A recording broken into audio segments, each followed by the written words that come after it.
Good morning, grinders. Welcome to the DFS pregame show here on RotoGrinders. I'm Jordan Cooper, aka Blenderhead, Blender HD if you want to follow me on Twitter. And it's Tuesday, May 10th here in the morning, right? Up and at 'em, Give me those thumbs up buttons, right? I like hitting the thummy thumbs. Give me the thummy thumbs. I got my ginger ale here. And in the morning, right, get my caffeine in. It's early. Hit the thummy thumbs, hit the subscribe button, hit the notification bell to know when we go live. I'm here pretty much every day, right? Every day in the morning, reviewing strategy, talking about stuff. Remember, it's the DFS pregame show. It doesn't necessarily mean, it's like, just MLB or just, review yesterday's slate or see what's going on in this slate or whatever. Sometimes we have an afternoon slate. Sometimes we'll build lineups for an early slate. Sometimes we'll do a lot of things here in the morning, but it's primarily to answer your questions. So if you have anything you want to talk about in the YouTube chat, you come first.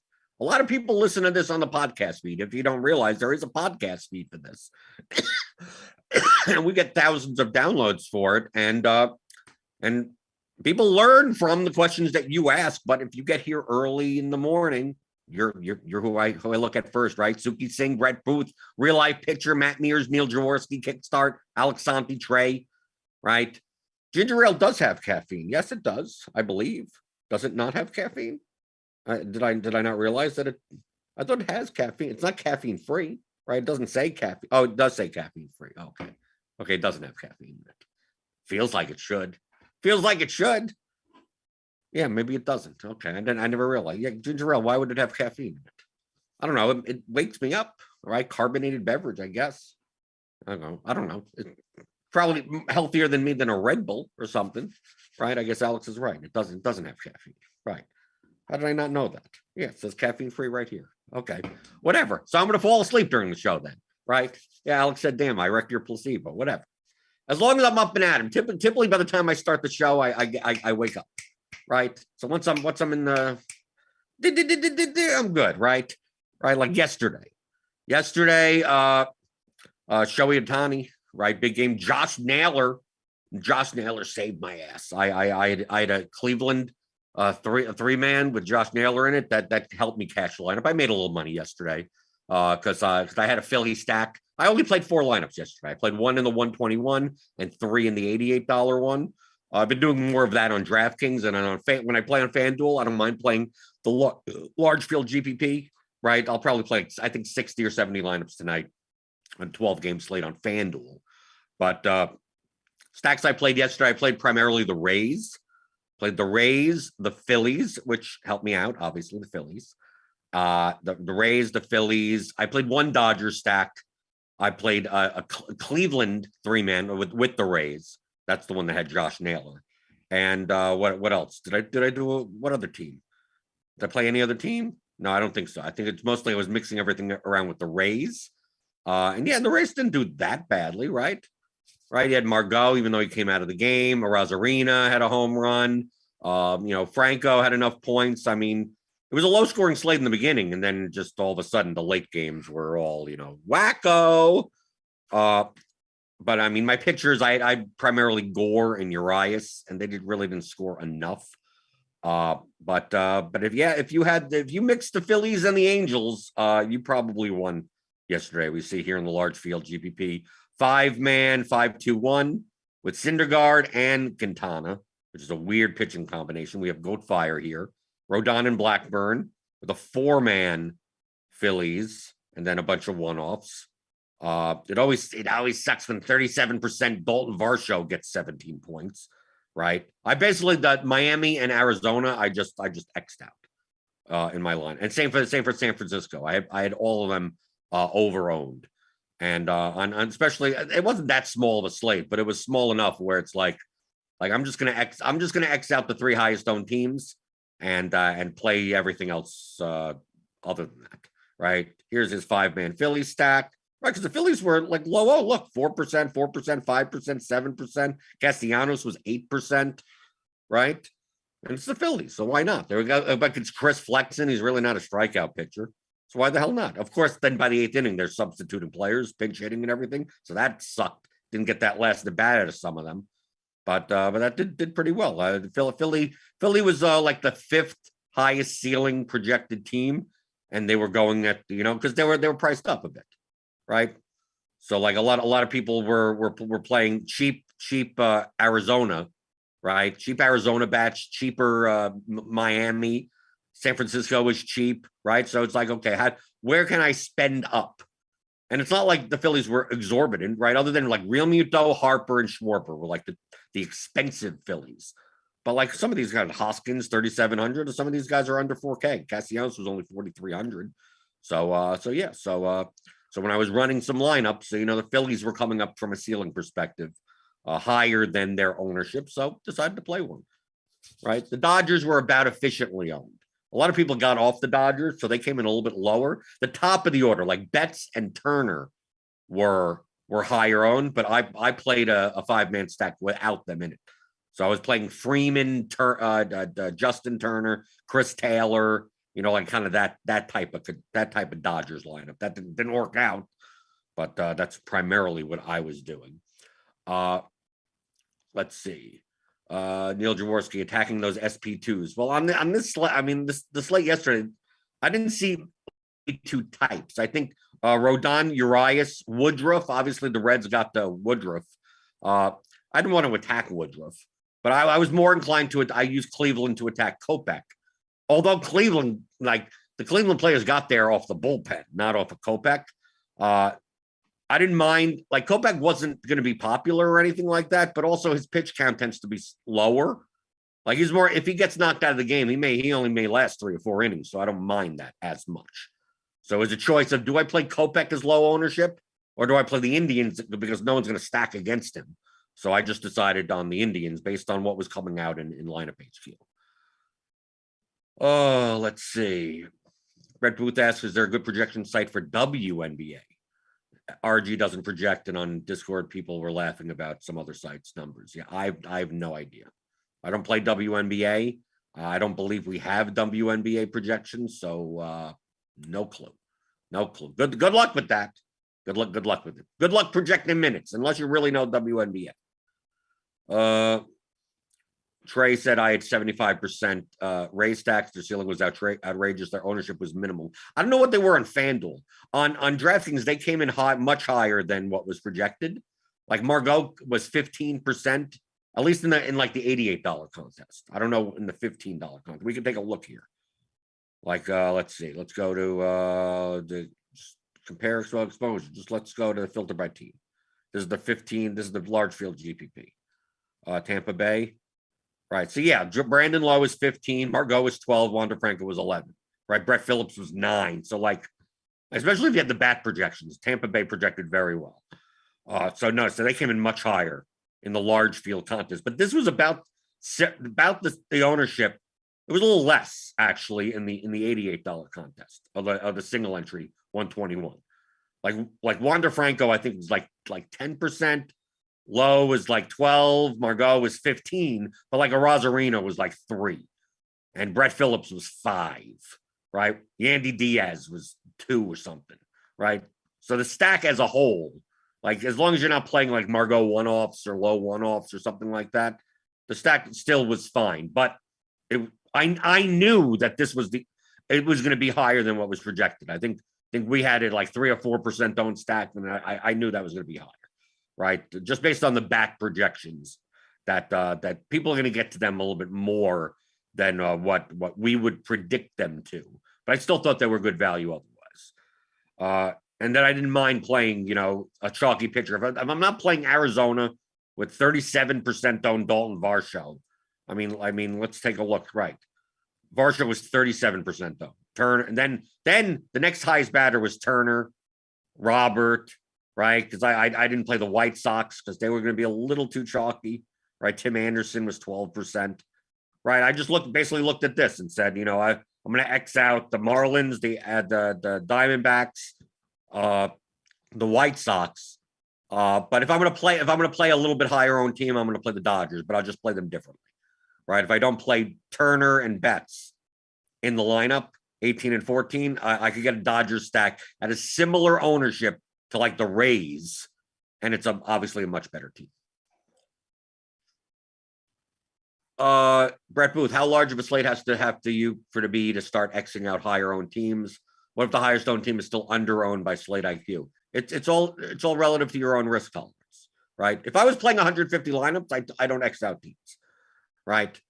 Because I can make plus EV lineups with any team. It's just that yet if you're playing if you're playing an Arizona Dodgers lineup with Rodon and Woodruff or something, or Urias or whatever, you're gonna have to find some way to get enough leverage. And there are ways to do that. But when I'm playing 4 lineups, it's like, no, it's just screw it. Like I'll take all the risk that I can. That's the misconception about risk management when it comes to the number of lineups that you make. People think in terms of loss aversion or needing to cash. So they go, well, I only have 4 lineups. I can't play. Philadelphia was off the board. I can't take a risk on that. I can't. A stack against Woodruff with the Reds. What are you, nuts? I only have 4 lineups. With 150, you could do that. To me, I think the opposite way. The correct way is the opposite way. When you have 150 lineups and you start Xing out teams, if those are the teams that score 12 runs, you're playing 150 lineups at $15 a piece, let's say on DraftKings, right? Something like that's $22.50. Let's say you X out teams completely, so none of your 150 have a team that goes off. Then your $22.50 turns into you lose $2,000 on the slate, right? Because you didn't make any lineups any lineup could be plus EV. You could still build those types of lineups. You may not have as many of the high owned stacks. You have some, and you mitigate a lot of that risk. You're putting in $22.50 for 150 lineups. Like maybe you should have a couple of even high owned stacks as long as you get a different pitcher in there or something. When you're playing 4 lineups, you shouldn't be playing that. Why would I want to play a Rodon, Urias, Dodgers, Diamondbacks line? Why would I want to do that? Right? I have 4 lineups. Like so if I lose all 4 lineups, it's not the end of the world, right? The percentage of it was $385, right? Compared to my bankroll. It's less than it's less than what? It's like 0.1% of my bankroll. What's 385? What, a 1/10 of a percent? The half of it led very low. So I'm gonna play as risky as possible, not as risky as possible within reason. Of course, playing the 121 and the 3 lineups in the 88, those are smaller field contests. They're not the smallest field, but they're not 30,000 entrants. So I know I don't need to if Cincinnati went off on Woodruff. Like it's quite possible that if another team, the Angels and the Phillies go off, like you don't even need the Reds, right? So you don't even have to worry. Oh, who's the Reds in like 121 was like 1% owned, right? Drury and Farmer and whoever, like because Woodruff was also like 40% owned. But like, you don't even have to worry most of the time about like some weird 0.5% owned guy because you don't need the nuts in those contests. So I don't have to get like absurd on the other end of the spectrum, but it's like, so what? I'm going to play my 4 lineups and I'm going to play for Arizona to not do anything today. Right. And if they do, then I lose. And if I lose all $385, then so be it. Right. I'm not losing $22.50. Right. At least if I play some of the high owned stacks, maybe on a bad day, I put in $22.50 and I get back $800. Right.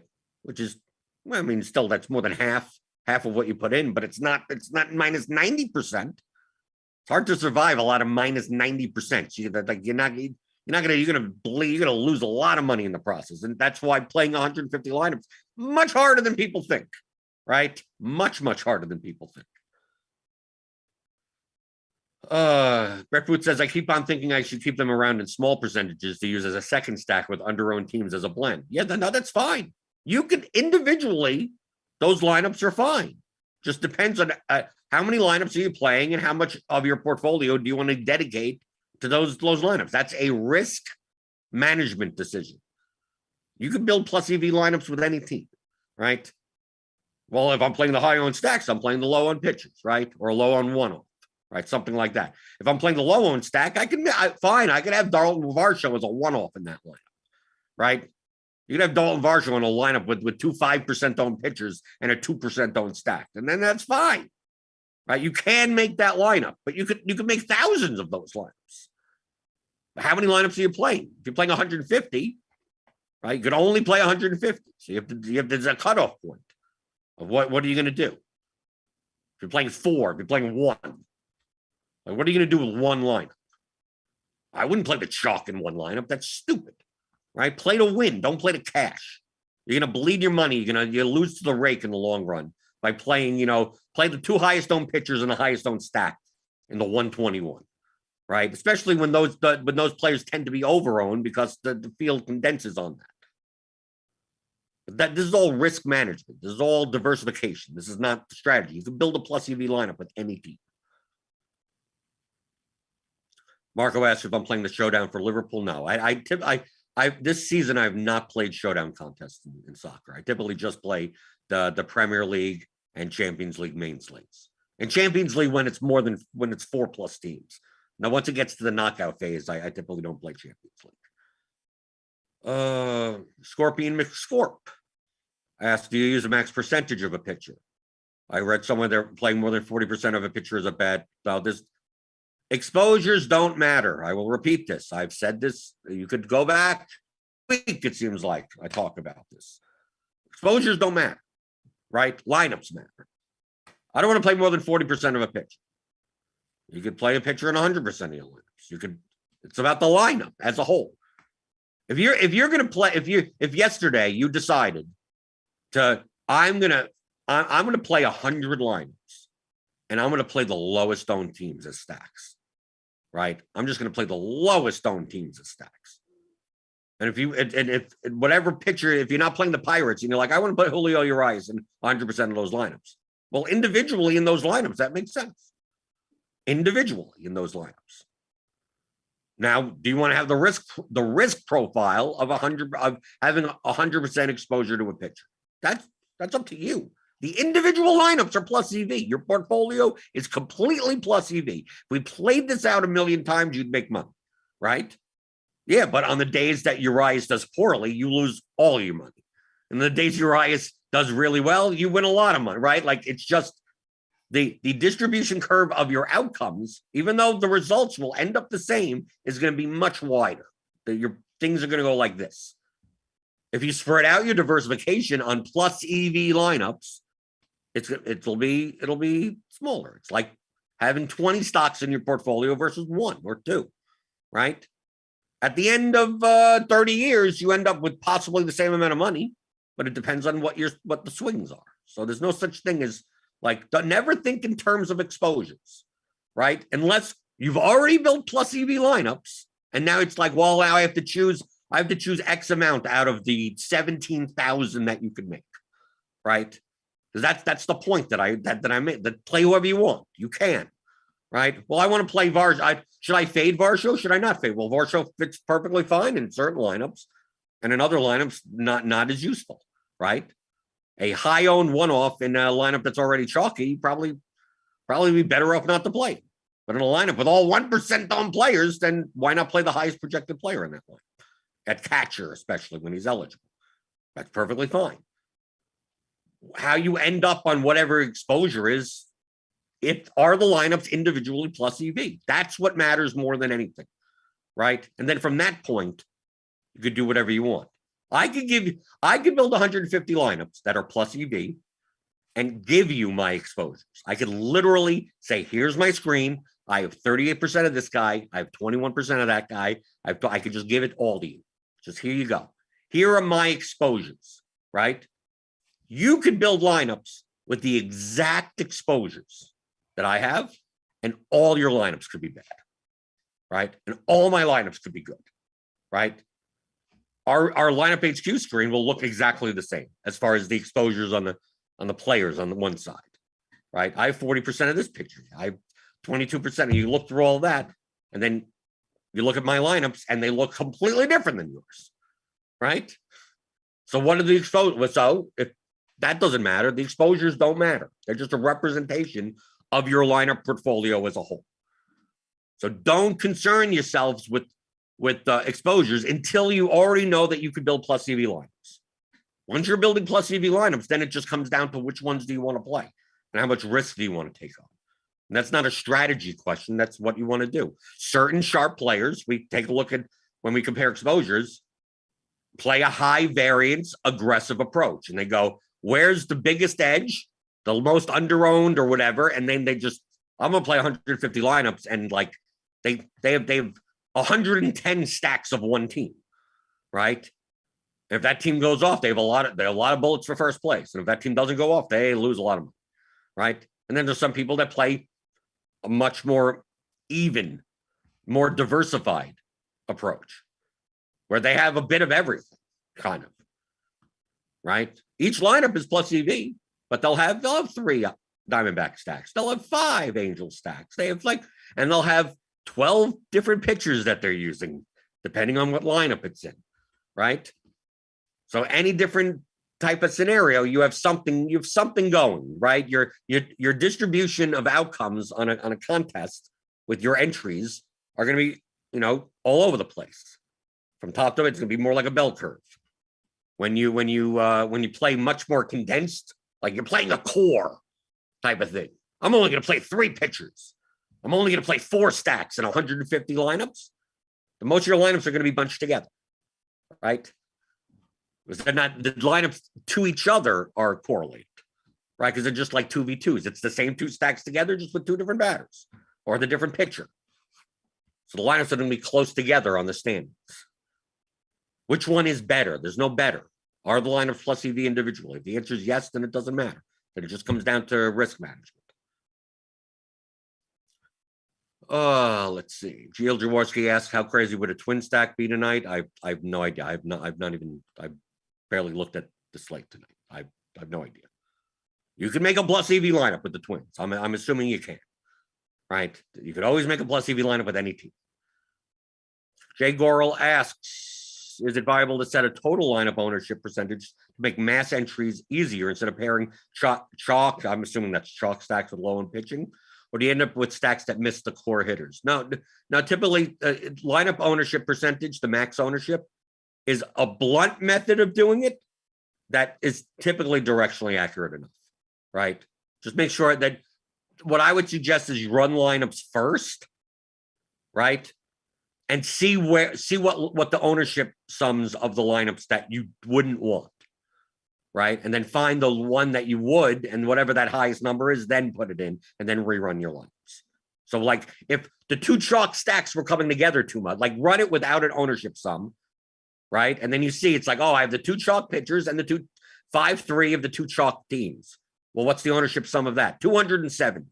It's like, okay, so obviously I don't want to line it with, because I don't want to combine all those things together. And then you scroll down and you go, okay, well, how about, you highlight the chalkiest stack and you go through just 5-man stacks of that. And you go, okay, when do I get down to like having a low owned pitcher and a low owned 3-man or a low owned whatever like that? And maybe the ownership sum on that is 190. And you go, okay, that's fine, right? You look at that, you finally get to that lineup. It's like, okay, that lineup's fine. And that lineup's ownership sum is 190.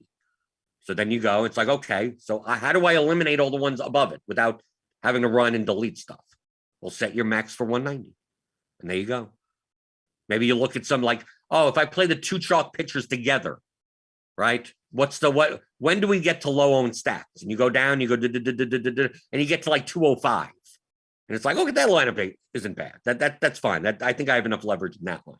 And then you put in 205, right? So essentially you're eliminating the lineups that are above it because it can't make those because it's above that ownership sum. So that's a blunt way of doing it. But you also should be doing it on the other. You could be doing it on the other side as well, looking at the minimum, right? Because then you get down, you're building 150 lineups or however many you do. And at the bottom, you get lineups that are projected much lower. And it's two low owned pitchers and 2 low owned stacks together. And the ownership sum is 56. Right. And you go, is this a little too contrarian? Right. In baseball, some leaning towards contrarianism, a lot of times that lineup may still be okay to play. Right. You may still be fine with that lineup because the variance in baseball is so, range of outcomes is so wide as it is. But maybe you go to the bottom and you see, okay, yeah, this is too contrarian, and then you get up to a lineup where it's like, okay, now I like that mix. And maybe the ownership sum of that lineup is 90. Right. So you sort by ownership sum the other way. And you go, okay, I'm fine with this. This is a nice blend right here. It's still contrarian because it's only 90 ownership sum. It's not 190. It's not 205. And then that's what you'd put in the minimum. So to be less likely to get 2 low-owned stacks and 2 low-owned pitchers together, only because it just goes along with like the exposures that you have, right? And then once you find those lineups, you set that barrier. You cut it off somewhere. You cut it off on the top. You cut it off at the bottom, and then rebuild your lineups, right? That would be a blunt methodology of doing it. That's a lot of times what I do, right? But I'm not doing that. There's no number from the start. You have to go through the lineups and judge it for yourself. And then people are going to ask, well, what's the exact number? There's no. I'm literally doing it the way that I described. I'm scrolling through and making a judgment call, right? Making a judgment call of, does this lineup have enough leverage? No math formula, no simulations, no nothing. Just going down, it's like, is the mix good enough? Oh, well, I have this 3-man that's 3%, 3%. And instead of the 240% on pitchers, I have a 10% on pitcher. I said, I think this is good enough for the size contest that I'm in, right? Obviously, if you're playing a smaller field, right, you don't be as contrarian. In a large field, you should be a little bit more contrarian. So I look and you literally just judge it from there. And you go, okay, I think that's enough, right? And then anything below it would be fine. And then you judge the bottom and you go, is that too contrary? Well, what's the number? There's no exact number, right? Unless you're running simulations, you would never know. Ownership sum obviously is not anything that's such a blunt method of doing it. That wouldn't be exact anyway. Directionally accurate, but not exact. And then you judge it at that point. And you cut off the bottom, you cut off the top, and then you try to build lineups right in the middle. What lineups fit together within this ownership sum and this combination of players? You know how many lineups you could find like that?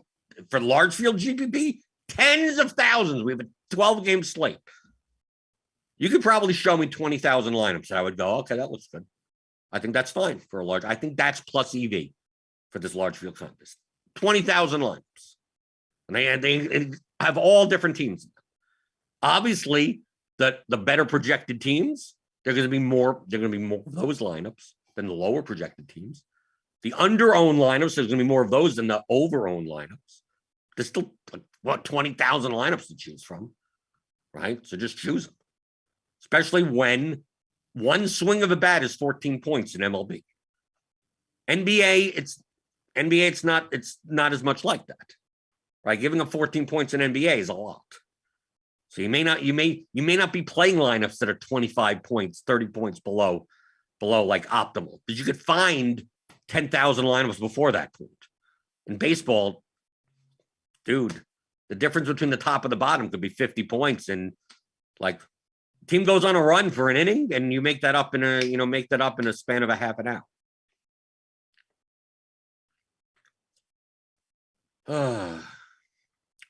Right. That's why Ryan Moth in the chat is like, is there a typical projected ownership number you try? No, I literally just explained this. Let's see. Yeah, Alex says people think 150 lineups is simpler, don't understand how much human element goes into curating the portfolio. The main thing that you should be doing, okay? I say this so many times. Build one plus EV lineup. That's it. Build one. You could play the large field GPP. Just build one lineup, build 3 lineups, build 5 lineups by hand, right? Use the projections in lineup HQ. You could use the tools to do research, but build them or choose them. Right? You don't even have to build by hand. Run 300 lineups and choose 3 of them, right? Then build 5, then build 10, then build 20, then build 40, then 50, then 60. Within 2 years from now you have enough experience to build 150 and be confident that most, if not all, of your 150 are good lineups or plus EV lineups, right? But you got to start with 1, then move to 3, then move up like that. Don't go directly into, well, no, I got to play 150. Do you know how to build 1? Do you know how to build 5? Because all you're going to be doing is throwing your money away, right? You're going to feel like, oh, look, I got a chance because I got so many bullets, right? And then you're going to see at the end of a season, you're like, why am I down $12,000, right? In the mini max, right? You're playing to the $4 20 max or something. And so at the end of the season, even playing $100 a day, right, for 200 days, you're like, why am I at the end of the season? You're down $4,000 or $5,000. And you're like, yeah, but I came in 8th in this one, and I came in 17th or whatever. It's like, did you come in who knows if you were even building good lineups? You don't know, right? If you don't know how to judge one lineup, how are you judging 150 lineups? How do you determine if a lineup is plus EV? If the the blend of projection versus ownership is commensurate with the size of the contest that you're playing. Now, MLB also building in correlation. In order to do it more exactly, you would need to simulate the contests. Okay? So simulate the contest. And I know that the response is going to be, well, I don't know how to do that, right? And even if you knew how to do it, doing that well is extremely hard, even for the people that are even nerdy tenor, who has his proprietary algorithms and stuff and does all these simulations and everything and anti-competitive measures. Even it's hard for him. He doesn't even know if his process is perfect, right? So what the hell are you going to do? All you have is blunt methodologies to do so. So is the projection of the lineup plus the correlation. Remember, there's 3 levers: projection, correlation, leverage. Right? What is the mix of the 3? Where are the lines where plus EV lineups exist more often than not? The high projection lineups have in baseball have little correlation because basically you're just playing the best point per dollar median plays. You'd be playing a lineup that has almost no correlation, right? And probably you're playing the most owned players also. So basically, projection leverage are all levers all the way up. Correlation and leverage levers are all the way down. That lineup is in a large field GPP. That lineup is negative, right? You're maximizing for a 50th percentile outcome. Yeah. That lineup has a great shot at minimum cashing more than other lineups, but you're not going to minimum cash enough at the 25th percentile or 75th percentile or whatever 78th, whatever the payout line is in a GPP. You're not going to get there often enough, right? So you barely have any first place equity at all. It's a chalky lineup that's uncorrelated, right? You might as well throw your money at that point. So high projected lineups are negative EV. Let's say now we ramp up the leverage column and go, I'm going to play 2 1% owned pitchers and 2 1% owned stat, 2 1% owned, all 1% owned players. No correlation, right? Well, that lineup's negative EV also. It projects for 60 points lower than other lineups in the contest and has no correlation, right? So that leverage levers all the way up and the projection and correlation levers are all the way down. Well, that's a negative EV lineup also. Let's say you just ramp up the correlation, just correlation, and you leave the projection and the leverage lineups down, right? So now all you're doing is you're playing a lineup yeah, you're right. It's a 5-3 lineup and 2 pitchers that I'm playing 2 low-owned pitchers and 2 low-owned stacks of 5-3, maximizing correlation on DraftKings. Well, that may still be minus EV. The projection could be 45, 50 points lower, and you could find a better lineup with the same ownership with a better projection, right? You could probably find 500,000 lineups that are better than that with similar ownership enough that it's not worth it to play that lineup in comparison to other lineups that are in the contest. So that's a negative EV lineup. So where is the line? You have, and once you start raising that correlation lever and that leverage lever, that projection lever starts coming down, right? You're lowering your median projection to increase the variance of your lineup. Okay. So where is that line? Right? Do you have to play 5-3 lineups on DraftKings? No, there are some 4-3-1 lineups that are way better than 5-3 lineups, right? Because it's like, oh, do I play the fifth guy in the stack or do I take him out and play the guy that has a 3-point higher projection? If it was at the same ownership, you'd be sacrificing a little bit of correlation. You won't be sacrificing any ownership, and you're getting an outcome that has 3 points high. That may be a better lineup than the 5-3 lineup. How much is correlation worth? Well, it's not the be-all, end-all. Probably you're still not playing 8-1 alts, right? But there are some 4-3 lineups that are better than 5-3 lineups. There are some 5-1-1-1 lineups that are better than 5-2-1 lineups, right? You're more likely to find 5-3, 5-2-1, 5-1-1, 4-3-1, more so than the 3-2-2-1 type of lineups. But there are 3-2-2-1 type of lineups that have a higher EV than the 5-3 lineups, depending on what two teams and what pitchers and what the projection is. So those levers, you're trying to find where most of those plus EV lineups are. Where do I have to put those levers in order to find it? And unless you have simulations, unless you have a supercomputer, right? Unless you know how to do that, right? You're not gonna get it exact. You're not gonna get close to exact. But you'd be more likely to find plus EV lineups by finding the right blend. So what I said before about projection versus ownership, that's the name of the game in DFS GPPs. Those three levers. So where is that line on this given slate? Not in general, these are the settings that you put in.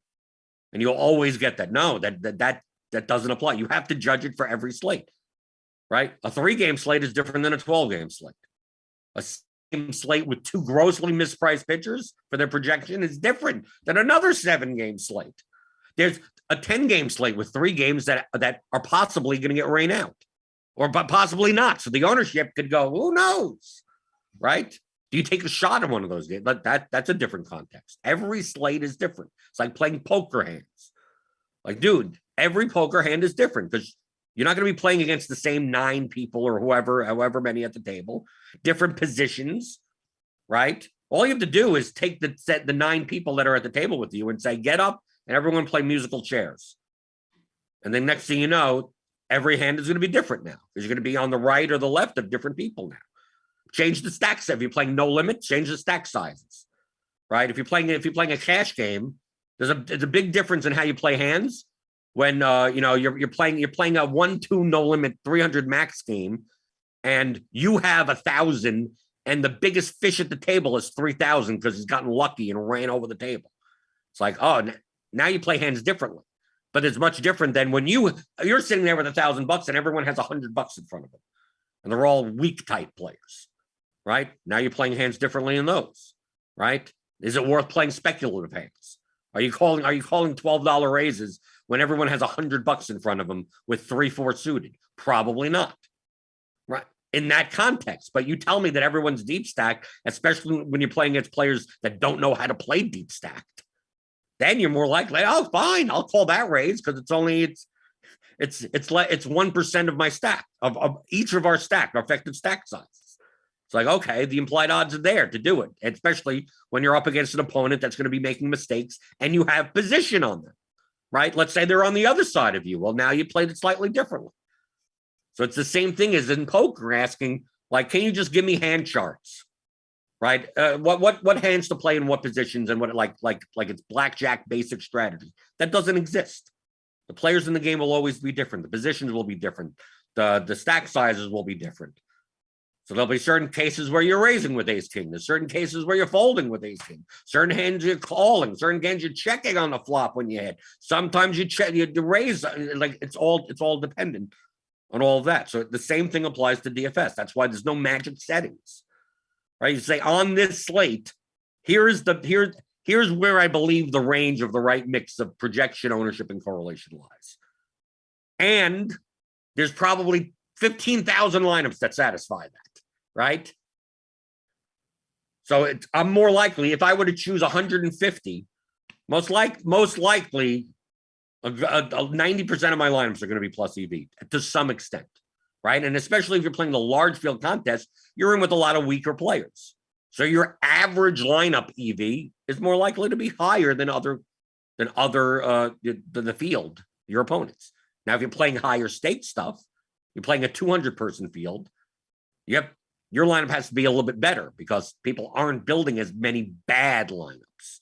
But in a large field contest, you may find 20% of the field is building lineups that are significantly worse than your worst lineup, right? You build 150, and it's like people's best lineups aren't even better than your 150th lineup. Then that's your goal when you're building 150 lineups. So I hope that's a good explanation on that. I also wanted to cover this concept, which applies mostly to like showdown, small field stuff, MMA, right? Small player pool stuff, like a golf event with only 24 golfers, like those types of things. NBA showdown, NFL showdown, League of Legends, even I guess with only 2 games or something. Is the importance of thinking in terms of combinations. Okay, so I want to show you, like, we had a 15 fight. Well, it ended up being a 14 fight, but I mean, people got screwed with the canceled fight after lock. So it's technically a 15 fight card. And here in Results DB, obviously we know in a smaller player pool type contest, large field, duplication matters a lot. The more your lineup is duped, your EV goes significantly down. Okay, so your goal is to not necessarily get uniques, but build lineups that are less likely to be duped as many times compared to their expectation, right? If your expectation on a lineup is low, you don't want to dupe 18 times, right? But you may not mind it duped 3 times, right? A high expectation lineup, you probably can't assume that it's going to be duped. You have to assume it's probably going to be duped 5 to 10 times, but you wouldn't want it to be duped 25 times, right? But thinking in terms of combinations on how you can find unique lineups. And finding unique lineups, to me at least, my process is based on finding the non-uniques, right? I'm not going in looking for uniques or under 5s.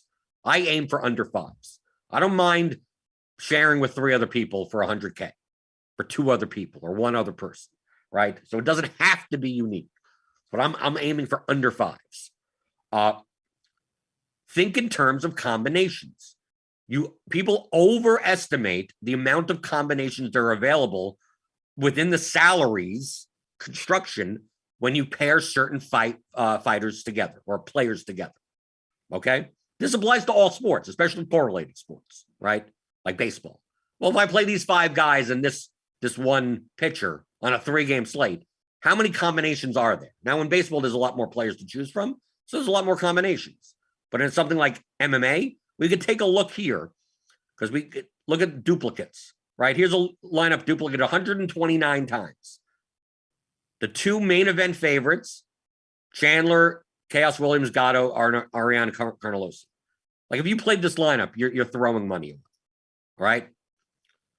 You're playing an 89 dupe lineup. You're throwing money away, right? Look at all these dupes, 40s. Like I'm not aiming for these lineups. These lineups are negative EV. They're just duped too many times. If you win first place with a 50 duped lineup, you're winning what? I don't even know what for that slate. Maybe you have a total pool of 450,000 divided by 50. You're winning what? Maybe not even that much. $9,000. It's like, oh, great. I'd love to win $9,000 or $8,000 or $2,000, depending on how many times it's duped. But remember, my lineup that is only duped twice could win, what, $175,000? Your lineup could only win 9, right? From the start, from the time you upload your lineups, from 5:01 p.m., from the 1 minute after lock, Your lineups have a max chance of winning X. Mine, and we're paying the same amount for it. Okay? Duplication is bad for you. Okay?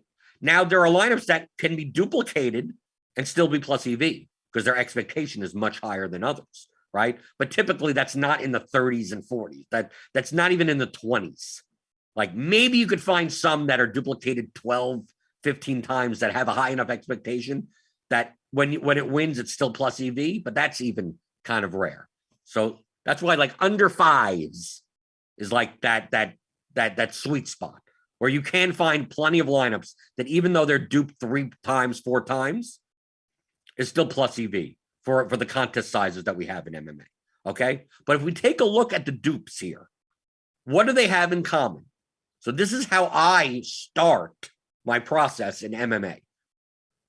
What are the lineups that I don't want to play, right? You start from not how do I get unique? It's more of what lineups do I eliminate? Or what types of lineups do I eliminate? So look, you have 2 main event fighters, right? There were 2 5-round fights on Saturday out of 15. Oliveira, Namajunas. Here's Gagey, Esparza, right? Two fighters from the 2 5-round fights, 1 of each, right? Gagey, Namajunas. Oliveira, Namajunas. So, and there's Oliveira, Esparza. You start going down, and other than some one weird example, someone put in some lineup that was duped 37 times for, I don't know, just weird combination. All of these lineups have one thing in common. They have 2 5-round fighters in it. Okay. Obviously, the winning lineup on Saturday only had 1 5-round fighter in it. So you go through and you go, okay. You take a look at the ownership of this, right? Gagey, 44%. Namajunas, 42%. Oliveira, 41%. Esparza, 30%. Those are the 5-round fighters. Then you have Fialho at 38%, and he's a $9,500 fighter. $9,600 fighter, 28%. Kalen Williams, Chaos Williams, 28%. Gatto, 28%. And like, okay, so if a lot of people are playing two 5-round fighters together, we could even look. They have a stack seeker function in results DB. We go, okay, how many lineups in this contest played the 2 main event 5-rounders? 11.767%. Okay. How many played that with Fialho? 1.74%. 258 lineups. Okay. How many played the 2 underdogs? Namajunas Gagey, 12%. How many people played Esparza Gagey? 9%. If you add all of these up, which I did, in 35,000 entries in this contest, 47% of the lineups had 2 5-round fighters in it, right? 47%. Okay. And then out of those, half of those lineups had either Fialho, Chandler, Chaos, and Gatto in it. Out of those lineups, those are all the dupe line. I mean, you go back to the dupes that I'm describing what the dupe lineups look like. So simply by not playing that type of combination, you've reduced your chance of duplication over 10 times by not playing those lineups. Because to find a unique lineup that has Fialho, let's say Fialho, Esparza, not even Esparza, Namajunas Gagey, 2.56, 380 lineups. I'm pretty sure there aren't 380 combinations that you could possibly, on a 15-game slate, maybe a little bit more. Right, here's the player exposures and matching lineups. So you have Tony Ferguson, like you'd have to play Cameron Van Camp, right? Well, no, you'd play with Fialho, probably not. That's a stack. So it's like Norma Dumont, like you see here that how many combinations are there? There aren't as many combinations as you think. Now, on a 15-fight card, there's way more. So let's go to this coming slate, just to show as an example, right? I'm not saying this is what the ownership is going to be or anything for this slate. I have no idea. I had to put in ones here because we don't even have projections for it yet because it's Tuesday. Okay? It's an 11-fight card, which makes it much smaller than a 15. Right? There's only 22 fighters to choose from. There's 1 5-round fight that people tend to play too often. Right? It's Rakic, Blachowicz. Right? I'm going to assume, let's just say that I'm just using an example, that Maximov, Kudalaba, Rakic, and where's Blahovic are going to be the most owned fighters on the slate. Let's just say, I'm using an extreme example, 50%. Okay. So the combination of 50%, 50% plus 45%, you could do a rudimentary calculation of that, of how many what percent of the field will play all three together. So 0.5 times 0.5 times 0.45 or something like that.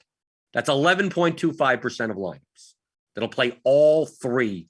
They'll play 11.25% will play with Rakic and 11.25% will play with Blahovic, right? Those two fighters and a main event 5-rounder in it. Okay. So that's 11. That's a total of 22.5%. Okay. So we're going to posit that about 22.5% of lineups in the large field contest is going to have that type of combination. Okay. Now, how many lineups are in the large field contest this week? I think 32,000. Okay. 32,000 times 20.225. That's 7,200 lineups that we could estimate that will have that combination. Like, assuming, like I said, this is an example. I'm not saying this is actually going to be true on Saturday, right? I'm just using this as an example, right? So we're going to go, okay, 7,200 lineups are going to be Maximov plus Kudalaba plus one of Rakic or Blahovic. Okay, 7,200. Well, why don't you just lock them in and see what the lineups look like? Okay, so I'm going to lock in Maximov, Kudalaba, and Rakic. And I'm going to try to build 300 lineups because you have 3 slots remaining, average salary of 7,700. So how many combinations of those 3 fighters could there possibly be? It's not going to be 7,200, right? I'm going to build 300. It's not going to go to 300. It's going to go to until it figures it. All right, there, 69. There you go. Perfect. So 69 line. That's without playing a stack, obviously, which is typically minus EV regardless. So the 69 non-stacked lineups that are available. Well, 7,200 divided by 69, that's an average duplication of 104, right? Of that, if that was true, if we had 50% on fighters, they're not going to, Maximov and Kudalaba are not going to be that high, right? I'm just using an extreme example. So why would you, there's no combination. Like the average duplication of the lineup with these 3 fighters in it, estimate, there's a blunt way of doing it. 104 times. So like, shouldn't you just make a group to just never play these? You'd be better off just never not playing a lineup like that looks like this, right? We could go to Blahovic, right? Blahovic is cheaper. So there's going to be more combinations available to us because you're going to leave money on the table. So let's go to Blahovic, Maximov, Rakic, and Blahovic. And then just run it. We could go up to a max of 300. 8,100 remaining average salary. I don't think we're not gonna get to 300. We can get way past 69 though, because we could leave money on the table, right? So we're 150, 155, right? A whole bunch. Because I set the minimum salary of whatever. It doesn't matter. Oh, maybe we actually get to 300. So I guess there's a lot of lineups with multiple underdogs. Okay, no, we're gonna get it. Where do we go? Okay, 234. Okay, quit out at that. So there's 234. So let's do that. We said that there's 7,200 lineups that may look like that. Divide that by 234 with an average duplication, estimate the blunt way of about 30. Okay. So actually these lineups, if maybe, can you find under 10s of these? Maybe. Obviously lineups that leave a lot of money on the table, like the average duplication was 30, but there may be some that are duplicated 80 times and some that are duplicated 3 times, right? So that's like the average. But it's so high that maybe this combination you say you're more likely to find uniques by not playing these 3 fighters together, right? Because how many combinations of the remaining 3 fighters are there, right? How many combinations are there? There's only 234. How many lineups will there be with these three fighters where we already estimated about 7,200, right? Let's say we add another. Well, let's say we add another fighter to this. Let's say we say that based on this, we're going to get Alan Patrick against Michael Johnson is going to be 30%. He's going to be the highest owned underdog outside of the Blachowicz, the main event underdog. Let's just say he's going to be 30% owned. So if we take away Blachowicz and go Maximov, Kuvalaba, Rakic, Patrick, okay? So what's now we have to go estimated 0.5 times 0.5 times 0.45 times 0.3, okay? That's 3.375% of lineups, okay? How many lineups are in the contest, right? Let's capture that. I have my little calculator out. That's you can't see. So I'm now going to put in 32,000 times that number times 0.03. Okay, 1,080 lineups. We'll have that combination. How many combinations of other two fighters left with 7,650 do you think there possibly could be? Right? Let's build 16. Why would you play a large field contest with this lineup? With these four fighters together, with those ownerships like the way they are? You could just eliminate them, set up a group and say, never do this, right? Let's say you play it with Blachowicz. So then now there's a little bit more combinations because he's cheaper, right? And you can leave money on the table. You put in 300 and go, okay, where does it stop?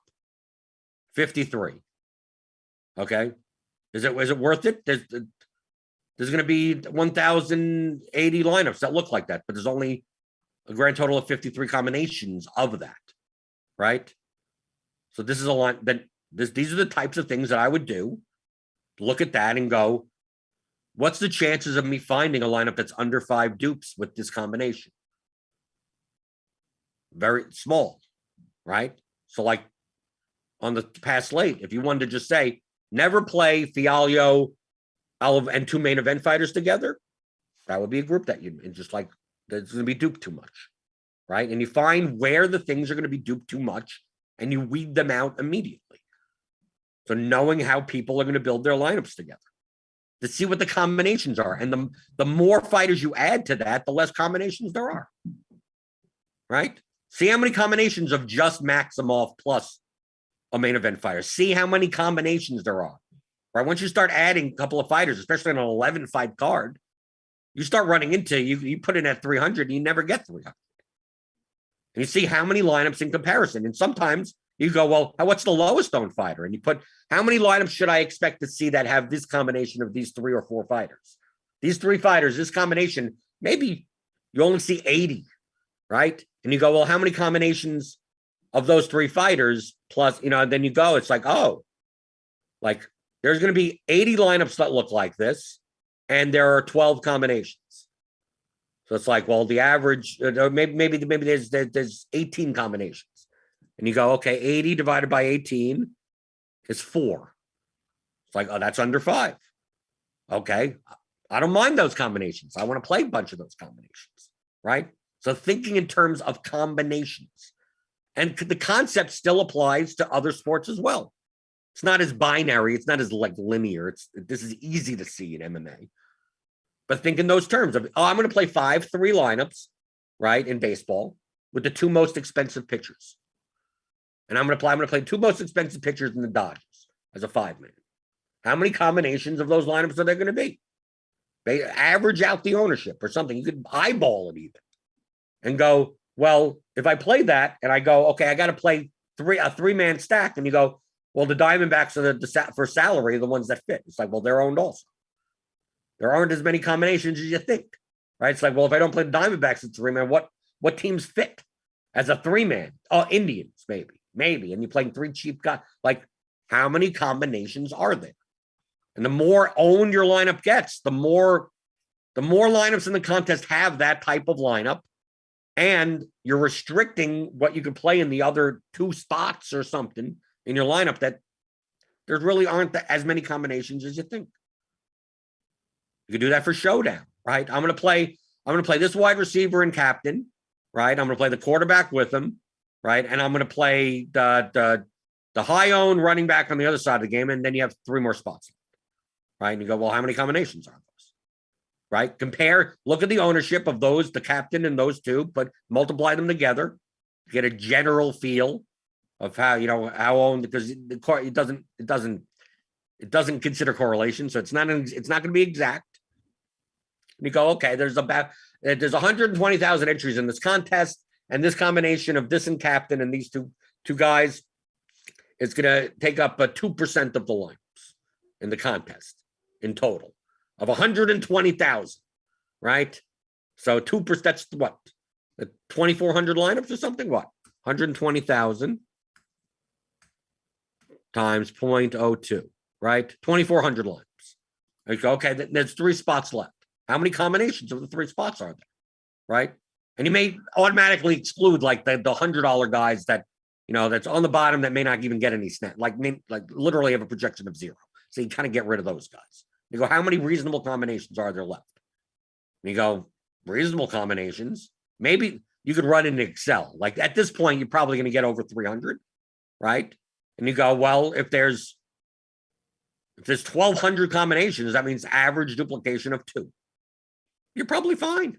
You're fine. But if the combination, those 3 players that are left, like the combination's 30, then it's probably going to be duped too much. And you may see that when you run 300 lineups, that if you spend all of your salary, those are the ones like average duplication 8. But it's a lot of, if you spend all your salary, you're going to get a duplication of 80.